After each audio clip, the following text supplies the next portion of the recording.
Binge the full week of The Ray Taylor Show ad-free over at inspireddisorder.com/plus. This is The Ray Taylor Show. The Night House is a movie that came out, some sources say last year, some say 2 years ago. I'm sure it was one of those movies that was held back because of the pandemic. Either way, it is currently streaming on HBO Max. At least that's where I watched it. And this is a movie that I quite enjoyed. Starring, of course, Rebecca Hall. Amazing performance. This movie would be... Her and the visual effects in this movie are the two reasons that make this movie as amazing as it is. It's a horror film, a haunted house type of a movie, but good. Great. It's one of those movies that's like a mystery, right? It really relies on the end of the film to like answer the questions, provide some clarity, really do all the heavy lifting for what is an entire film that has some major questions, some major mysteries of why everything's going on. And I think they pulled it off. I think they pulled it off to a good enough extent. There's still, a bunch of stuff that they're still unanswered, don't really make sense. But then again, it is a horror film.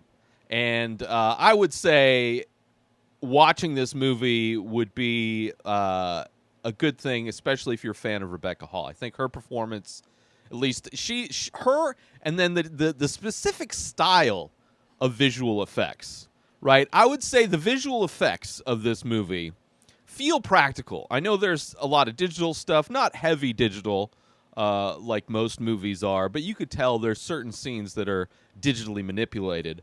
But a lot of this movie reminded me, the horror of this movie, the effects of this movie, remind me of those art exhibits that look like just a pile of trash, like a pile of garbage just put into a corner up against the wall inside of a gallery. But when you look at that pile of trash from a very one specific point of view, out of the infinite amounts of perspective you could have on this pile of trash, there is one specific perspective that will turn that pile of trash into a beautiful portrait. And this movie uses that type of idea in illustrating kind of the ghosts, the things that are evil, that are scaring this woman, Rebecca Hall's character, Beth, which I appreciated that too. Using the negative space as well. I mean, we've all seen that thing where it looks like a vase, but then it also looks like two faces, right? Depending on if you're looking at the negative space or the positive space of the picture, right? This movie thematically has a lot to do with not only like the negative space, it uses negative space as a way to literally illustrate this otherworldly being, but it also uses like reflection. There's a lot of just kind of aspects of this that use like non-traditional, like it forces you to think of the negative forces of this in a way in which makes a lot of sense. Something that you don't really see a lot, like using reflection, using like mirror images, using negative space, using like it also uses dreams in a great way. So anyway, I love this movie. It's like a slow burn horror mystery kind of a movie, which I appreciated as well. It has to do a lot with nightmares, as I was saying, and everything is like portrayed and filmed and done in like such a great way. Like the script, maybe some issues, some of the things the characters do, some issues, whatever. Horror film, you kind of let go, but the amazing performance by Rebecca Hall, it's primarily her. I mean, there are characters around her, but her performance is what carries this movie through, which I appreciate as well. But I'm going to talk about this movie kind of in more detail. Little bit. I'm going to spoil it. So if you don't want to be spoiled on this film, I would say check it out. But with that said, I would say that this movie could possibly be it's like an art house depiction of Final Destination. Right? Like the premise of this movie, which you don't find out until the end, kind of what this premise is. I mean, it gives you, this movie does a great job of giving you like a little bit of why things are potentially why things are. They leave little seeds throughout this movie, and then by the end, it does a good enough job of wrapping it all up and tying it together and making like a narrative kind of a feel to, like it's a satisfying end in a lot of ways, I would say. At least I felt that way. And now a quick word from our sponsor. Now you can wear The Many Faces, original art by Ray Taylor. Select pieces from the ongoing series of abstract ink paintings. All products made with high quality materials, made right here in the USA. Go to inspireddisorder.com/TMF merch to browse the entire collection and save yourself an extra 10% when you check out by using coupon code RTSTMF. So once again, go to inspireddisorder.com/TMF merch and save 10% when you use coupon code RTSTMF. And now, back to our show. But it definitely had like a Final Destination type of a thing, where it's like you have this character, Rebecca Hall, playing Beth is the character's name, and she had a near-death experience. She died for a while. She was in a car accident, died for like 4 minutes, and when she was dead, nothing happened, right? Everybody that has these like after, near-death experiences, whatever, light at the end of the tunnel, she had nothing. There was nothing when she died. And then like later on, she's got this husband. That was like when she was a teenager. Now she's married, was married. This movie starts off with her husband having killed himself, right? So she's in mourning. I mean, which is another kind of theme of this movie in a way where you could take this movie as a metaphor for what it's like to grieve, when you grieve and it messes with your mind to the point where you almost start seeing the person around, obviously affecting your dreams in a lot of ways. So that kind of layered on top of the whole thing is one aspect of it. But yeah, great simple effects. So it's like these crazy things start happening. Her husband dies. She's a school teacher. She's got a school teacher friend. They kind of try and, cheer her up. She has this like suicide note that doesn't really, it's very like ominous, doesn't really make sense until later on you find out that to Beth it makes sense because it has to do with this time where she died and nothing happened. There was nothing when she was dead, which this movie could almost be like if you were to conceptualize what afterlife is for atheists. Right, that just nothing happens, that there's no like heaven or like all of the fictional depictions of what happens after we die are all wrong and just nothing happens. You just die and then like it's over. Like this is almost like a cinematic manifestation of like the nightmare that could potentially be what happens for atheists, right? Which I'm an atheist. Or agnostic. I don't know, and anybody that says they know is full of shit because nobody knows. You just have to have this thing called faith. You just have to believe in something with absolutely no proof and base your entire life around it. And some people, that's okay. They can just have no problem just believing in something that somebody else told them to. But for me, I'm not convinced.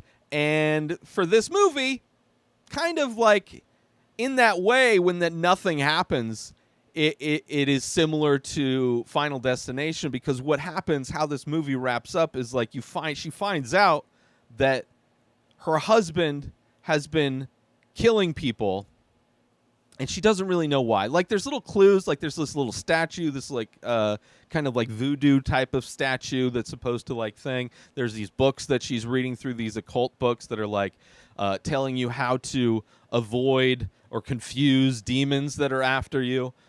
She's going through like sketchbooks of her dead husband, who used to be an architect who built their house. Of like he has these drawings, these floor plans of a house that is mirrored in a mirror image to their house. And in the occult books, it talks about how you can confuse these demons by using reflections, by using things that look similar, by mazes and these different ways in which you can confuse the demons.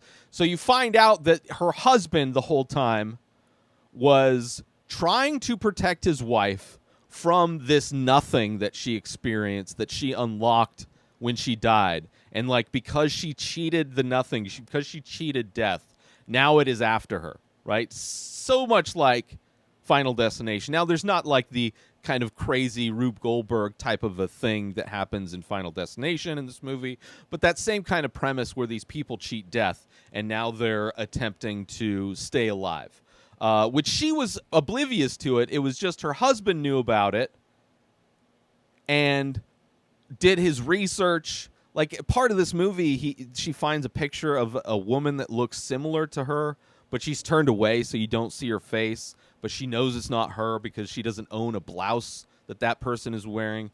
But other than that, it looks like, not seeing the face, it looks like her. It looks like Beth.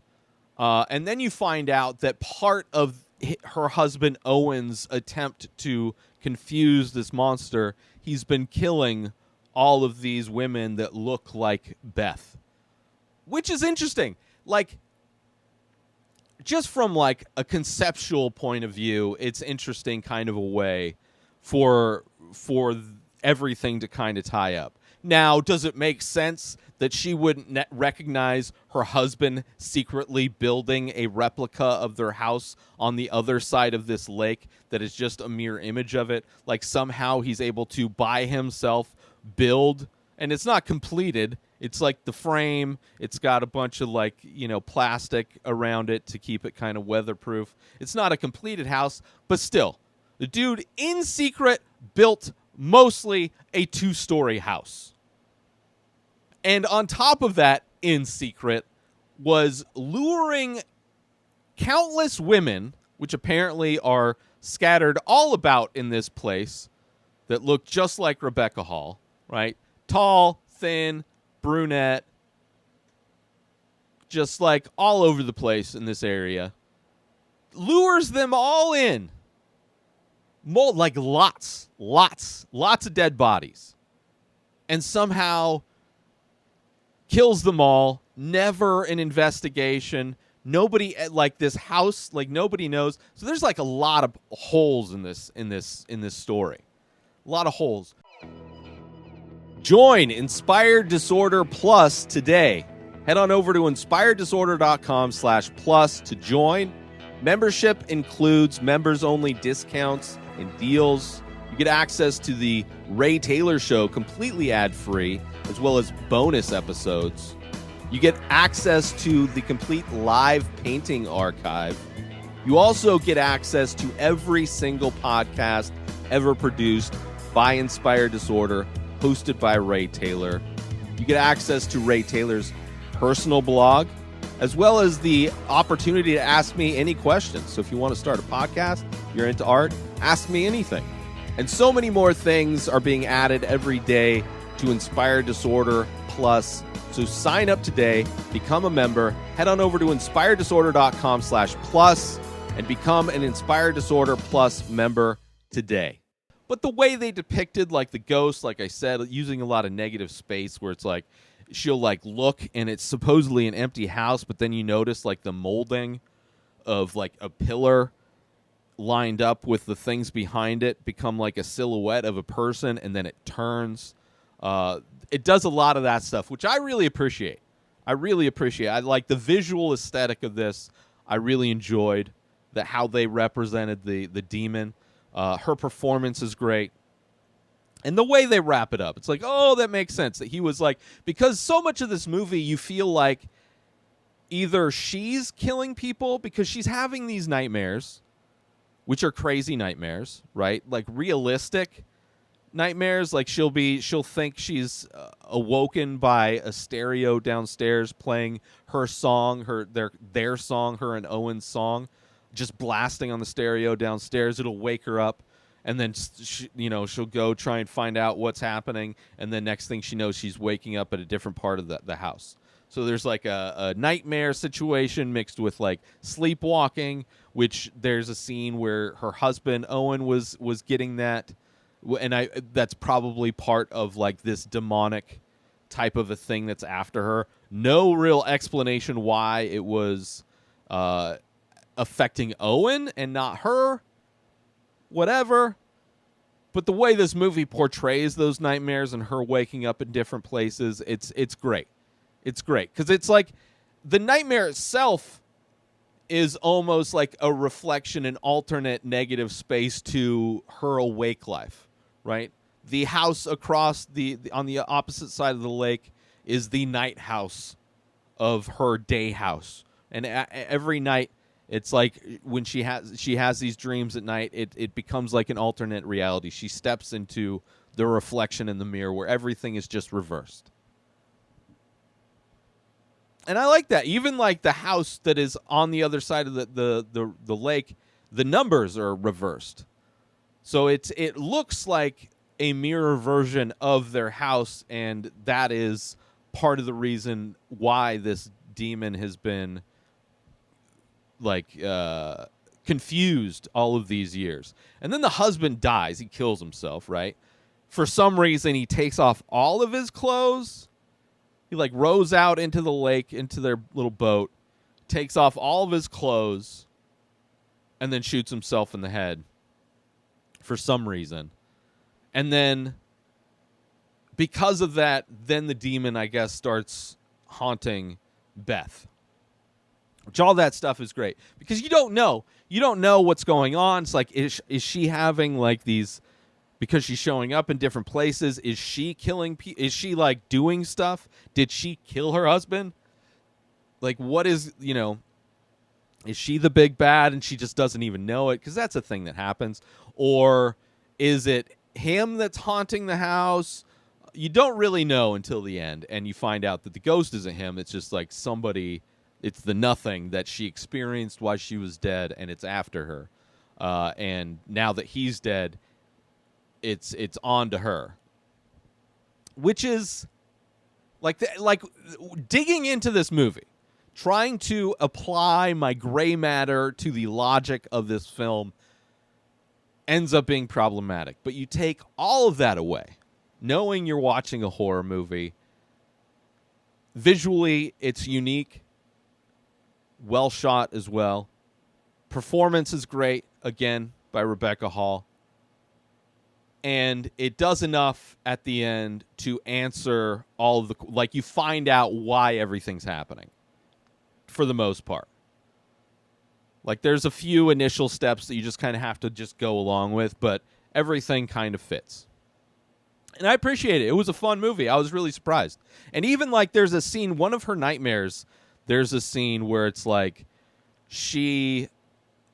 is in a house and then she wakes up and there's like this scene where it's like it really makes you think like, oh, it's her, she's doing something, and it surprised me, and but it was kind of almost like a subtle thing to kind of imply something, but then it was a misdirect because that's not the reality of the situation.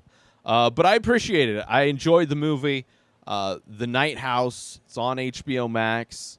I would highly recommend it. There's a scene where where she thinks she's interacting with Owen, right? She's got this ghost, and she's kind of been brave calling this ghost out. It's like, you got a problem with me? Come and get me, right? It's got that I know what you did last summer screaming into the air. Come and get me!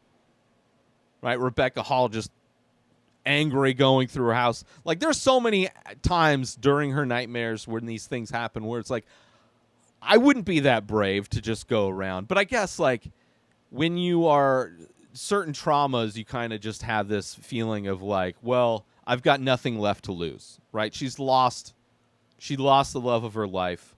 Her life is kind of like whatever.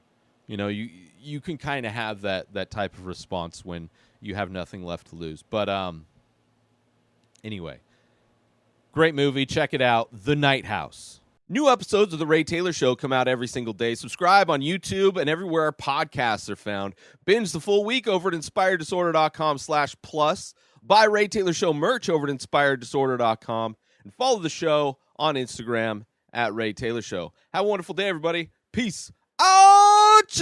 Today is the day where you wake up and you realize that everything that you've been dreaming about, everything that you've been wanting, every goal and wish and hope that you've ever had can become real. Dreams can come true. What you manifest in your mind, you can bring to reality.